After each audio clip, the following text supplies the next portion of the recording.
Esto viene también por la fuerza que tienen los partidos nacionalistas en el Congreso de los Diputados. Hay quien aboga ya por hacer esa reforma electoral que permita de alguna forma que no ocurra lo que ocurrió en las últimas generales con el PNV y Unión Progreso y Democracia, que prácticamente con los mismos votos estamos hablando de una diferencia de 5 escaños. Deje usted a Unión Progreso y Democracia, que son unos advenedizos, y utilice mejor el ejemplo de Izquierda Unida, que la Izquierda Unida es un escándalo, claro, que teniendo 1 millón de votos, prácticamente el doble que UPyD, tienen 2 o 3 diputados, claro.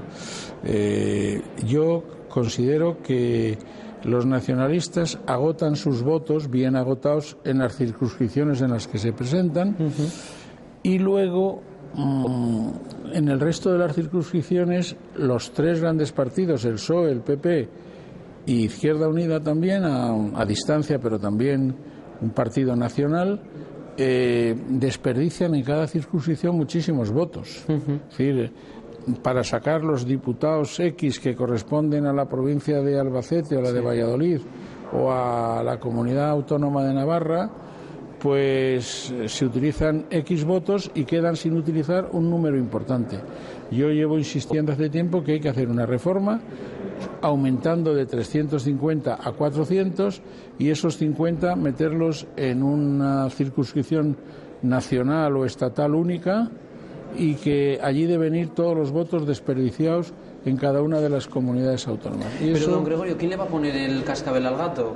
Pues todo depende de que se pasen más los nacionalistas y se convenzan los 2 partidos nacionales de que eso es una absoluta necesidad. Es decir, yo creo que si los partidos nacionalistas fueran unos partidos discretos, moderados, que no se aprovechan de la situación de ventaja que supone que son el único partido que hace balance o eje entre la derecha y la izquierda, pues entonces probablemente se podría seguir viviendo así. Claro. Pero es que se pasan mucho.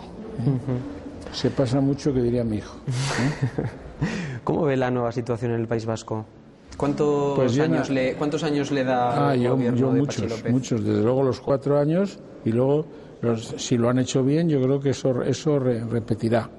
¿Por qué? Pues porque creo que por primera vez se establece un gobierno que no es sectario, donde ya lo ha dicho Patxi López, donde él va a hacer lo posible porque con el apoyo del Partido Popular, pues en una situación que es especial, donde se unen generosamente los 2 grandes partidos nacionales y donde pues el PP está cumpliendo también un papel, a mi juicio, trascendente y de superación de algunas políticas de campanario que hacen en el ámbito general.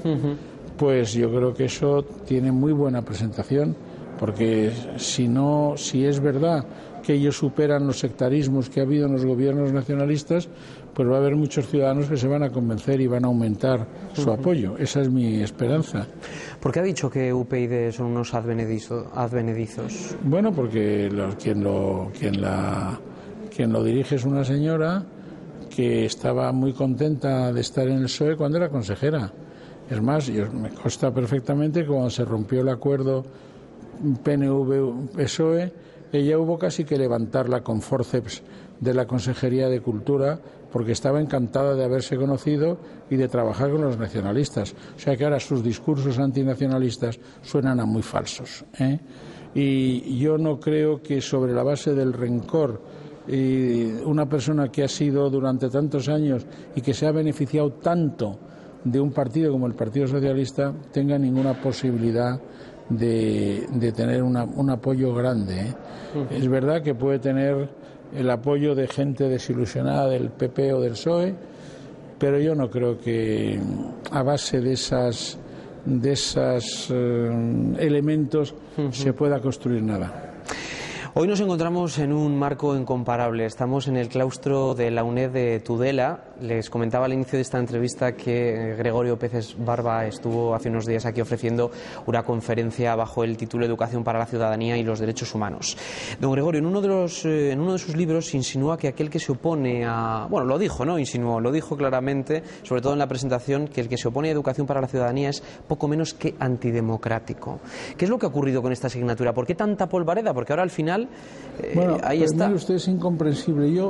Me resulta incomprensible, salvo que decidan en esos temas los sectores más reaccionarios del Partido Popular, es incomprensible que un partido con vocación de gobierno, un partido estatal importante, muy importante como es el Partido Popular, esté en contra de esa asignatura, que está existiendo más o menos con las mismas coordenadas que aquí, en muchos países donde gobierna la derecha en Europa. Es incomprensible. Ese seguidismo de lo más reaccionario de la Iglesia Católica y de los sectores católicos más conservadores en fin, la Iglesia le ha costado mucho el asumir la democracia. La asumió con Juan XXIII y con Pablo VI. Ha habido otra vez pasos atrás con los actuales papas y siguen un poco en la misma línea del siglo XIX. Cuando estaban en contra de las libertades y de los derechos humanos. Y luego además, claro, con esa historia son muy olvidadizos, tienen muy mala memoria, y entonces cuando Monseñor Rouco dice que ellos son los que han impulsado los derechos humanos, en fin, cuando uno ha estudiado ese tema es mejor contestar con una leve sonrisa para, en fin, señalar lo desmesurado, lo absurdo y lo falso de esa posición. Entonces, el PP es inexplicable, como digo, que eso, felizmente el asunto está arreglado, lo ha dilucidado el Tribunal Supremo, que no es que sean unos extremistas tampoco, pero han sido muy sensatos y han hecho una excelente sentencia. Usted es uno de los padres de la Constitución. Yo no sé, le habrán hecho esta pregunta muchísimas veces, si es necesaria o no una reforma después de todo este tiempo que ha pasado. Lo que está claro es que es necesaria una reforma. Lo que habrá que ver es cómo articular esa reforma, porque claro, depende por dónde se abra el melón, nos podemos encontrar con algún disgusto más. Bueno, yo creo que la reforma, que puede ser necesaria, no afecta para nada al núcleo duro del gran consenso del 78, que ese sigue vivo. Y ese núcleo duro de la Constitución, ese gran pacto social, tiene que permanecer. Sí. ¿Qué es lo que hay que cambiar? Pues cosas que entonces no eran previsibles, como el tema europeo, cosas que entonces no se podían hacer, pero que hoy se pueden hacer. Hay que quitar todos los artículos sobre cómo se llega a las autonomías y se sitúa una lista de las comunidades autónomas. Es necesario reformar el Senado, que se dice que es una cosa y no es esa cosa. Se dice que es la Cámara de las Comunidades Autónomas, la Cámara de Representación Territorial, y no lo es.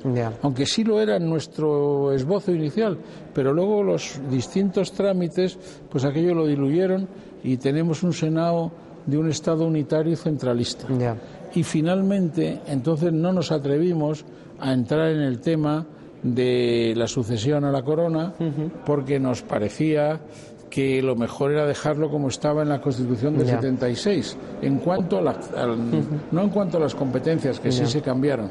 Y entonces eso hay que hacerlo también.